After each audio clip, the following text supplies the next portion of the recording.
Hello and welcome to Maxillofacial Institute of Implantology. This is the Dental Assistant and Support Staff online training course.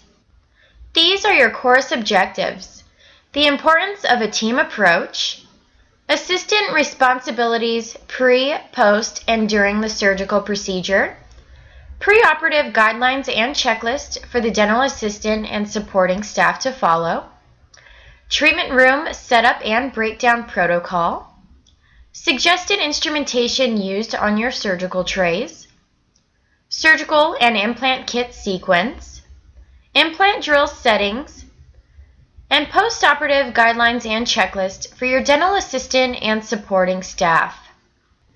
Now I will emphasize why it is important for the dentist, dental assistant, and supporting staff to have a team approach with the patient. A team approach will result in a smoother procedure and a happier patient. Patients count on the dental assistant to answer questions regarding the procedure, often when the doctor is out of the treatment room. For every 2 minutes a doctor is with a patient, a staff member is with them for 30 minutes. Dental assistants can ease a nervous patient or a confused one. Patients trust the dental assistant and look to them for confirmation of treatment. This course will provide a clear understanding of the routine sequencing for the implant treatment. This is crucial for the dental assistants to be confident and effective in assisting the doctor. As an assistant, you must know all of your responsibilities: setup and breakdown of the treatment room, review the patient's health history, monitor the patient, make sure the consent form and all necessary paperwork is completed, instrument exchange, proper retraction, proper suction of the oral cavity and surgical site, review postoperative instructions and home care regimen with the patient, and give the patient the medication or prescriptions as prescribed by the doctor. This is a pre-operative checklist I find helpful to keep with your patient's chart. It's important to have a completed and signed informed consent to keep in the patient's file. Make sure the patient has pre-medicated or taken any prescriptions as prescribed by the doctor.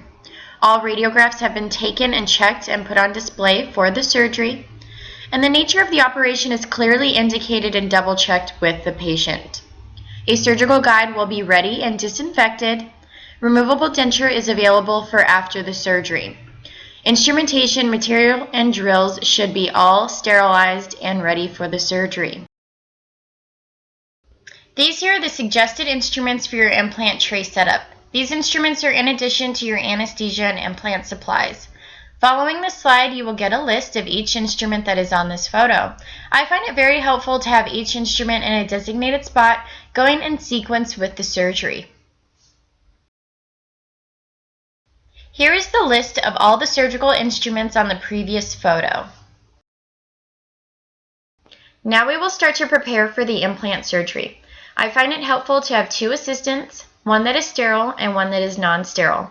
As shown in the photos, this is preparing the drill unit for surgery. The sterile assistant mounts the surgery contra angle, which is the handpiece, to the motor, and then the irrigation tube on the handpiece. Once this is connected, you will now bring the tubing down the motor line and connect it to the spots as shown in the picture.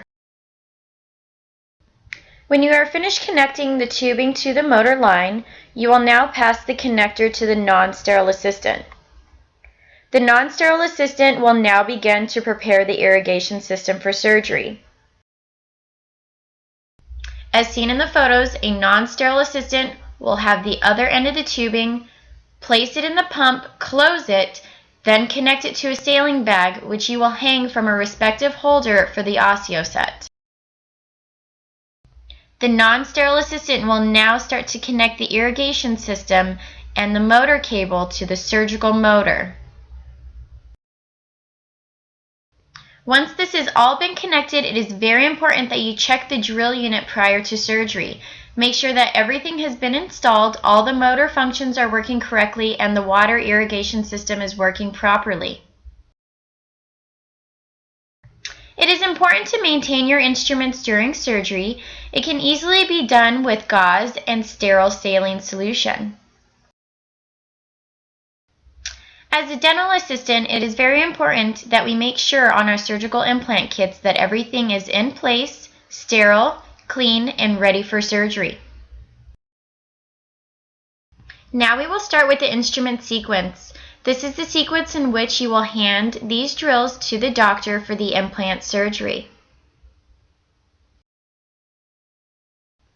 The first drill that you will hand the doctor is the 2mm starter drill. The doctor will initiate the osteotomy to desired depth with this drill. He will use to evaluate the osteotomy position and angle, and this will prepare the site for the paralleling pins. When the doctor is finished using the first drill, you will now hand the doctor the parallel pin, take an X-ray, and then the doctor will decide if this will be the correct positioning for the implant. When the doctor has determined the position of the implant, you are able to move forward in the drill sequence. You will now select the 2.5mm depth drill. When the doctor is finished with the 2.5mm depth drill, you will now hand the doctor the parallel pin and follow with an X-ray for evaluation.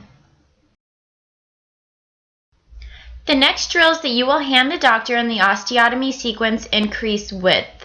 The width is very important because this is the selected size for the implant. When the doctor has determined the size of the implant, you will now move forward in the drill sequence with a 3.2mm width increasing drill. If placing a 3.8 implant, you will stop at this drill sequence. Moving along in the sequence, select the 3.7mm width increasing drill, only if a 4.6 or larger implant is placed. Next in the sequence will be a 4.1mm width increasing drill. Remember, it is important to keep your drills clean before placing them back into the kits. When the doctor is finished with the drill sequence, make sure that you change the motor settings for implant placement.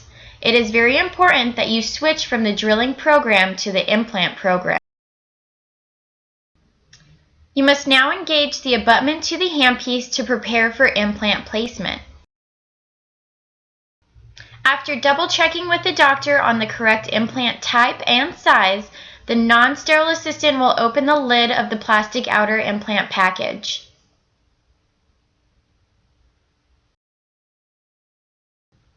In this step, you will connect the implant to the abutment driver. Snap ring engagement is needed to pick up the implant and deliver to the implant site. Once the implant has been delivered, you will now take the handpiece from the doctor, hand the doctor the hex driver to remove the abutment. Once the doctor has removed the abutment, select the surgical ratchet. Hand the ratchet to the doctor with the arrow facing up to torque the implant in the osteotomy site. When the doctor has finished torquing the implant, you will now prepare the cover screw.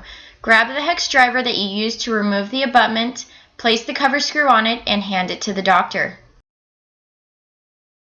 When these steps are completed and a doctor has finished suturing, a post-surgery X-ray should be taken and given to the doctor for evaluation.